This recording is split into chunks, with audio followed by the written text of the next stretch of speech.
চোখ ধাঁধানো গোল শুধু মেসি রোনালদোই করতে পারেন তাই কিন্তু নয়, কখনো কখনো ডিফেন্ডারদের গোল হয় তাদের চেয়েও সুন্দর। আর তেমনই এক গোল করলেন আর্জেন্টিনার ফুটবলার নাহুয়েল মোলিনা, যে গোল দেখে চমকে গেছে পুরো বিশ্ব। অনেকেই তো দাবি করছেন তার এই গোলের জন্য পুস্কাস দিয়ে দেওয়ার জন্যেও। শত চেষ্টা করেও যেন গোলকিপার পারেনি বল আটকে দিতে। আসলে শত চেষ্টা উল্লেখ করাও উচিত হয়নি, কারণ তিনি তো নীরব দর্শক হয়ে শুধু তাকিয়ে তাকিয়ে দেখেই গেছেন একটা রকেট যেন তার পোস্টে ল্যান্ড করেছে, আর সেটাই দর্শক হয়ে দেখছিলেন তিনি। গ্যালারিতে থাকা দর্শক ও তার মাঝে পার্থক্য ছিল এটুকু, তারা এই গোলটা অর্থ দিয়ে একটু দূর থেকে দেখেছেন, আর তিনি ফ্রিতে সবচেয়ে কাছ থেকে দেখেছেন। গতরাতে অ্যাটলেটিকো মাদ্রিদ মুখোমুখি হয় গেতাফের বিপক্ষে। চ্যাম্পিয়ন্স লিগে নিজেদের শেষ ম্যাচে দুর্দান্ত পারফরমেন্স উপহার দেওয়ার পর এবার সেই ধারা বজায় রেখেছে তারা লা লিগাতেও। জিতলেই পয়েন্ট টেবিলে উঠে আসবে ৩ নাম্বার পজিশনে। এমন লড়াইয়ের দিনে আলোচনায় এলেন নাহুয়েল মোলিনা। ঘরের মাঠ ওয়ান্ডা মেট্রোপলিটানোতে এদিন শুরু থেকেই বেশ আক্রমণাত্মক ছিল অ্যাটলেটিকো। গোলের জন্য বেশি সময় অপেক্ষায় থাকা লাগেনি তাদের।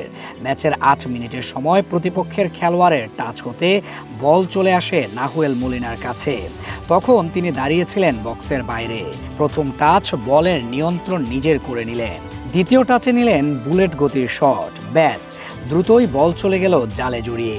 এতটাই গতিতে ছিল বল যে গোলকিপার ঝাঁপিয়ে পড়া তো দূরের কথা, বল জালে জড়িয়ে যাওয়ার আগে দেখতেও পেয়েছিলেন কিনা সেটাই তো বড় প্রশ্ন। তার এই একটি গোল দলকে এনে দেয় পূর্ণ ৩ পয়েন্ট, কারণ ম্যাচের বাকি সময় আর গোলের জন্য দৌড়াতে দেখা যায়নি পুরো দলকে। বলার মতো আর করেনি তেমন আক্রমণ।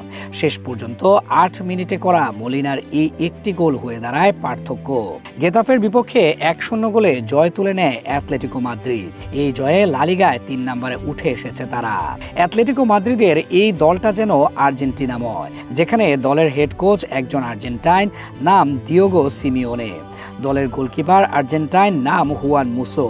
এছাড়া আরও আছেন Nahuel Molina, Thiago Almada, Giuliano Simeone এবং হুলিয়ান আলভারেজ।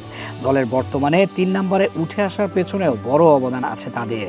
শুধু কোচের জোরে নয়, পারফরমেন্স দিয়ে দলে জায়গা করে নিয়েছেন আলবিসেলেস্তে খেলোয়াড়েরা।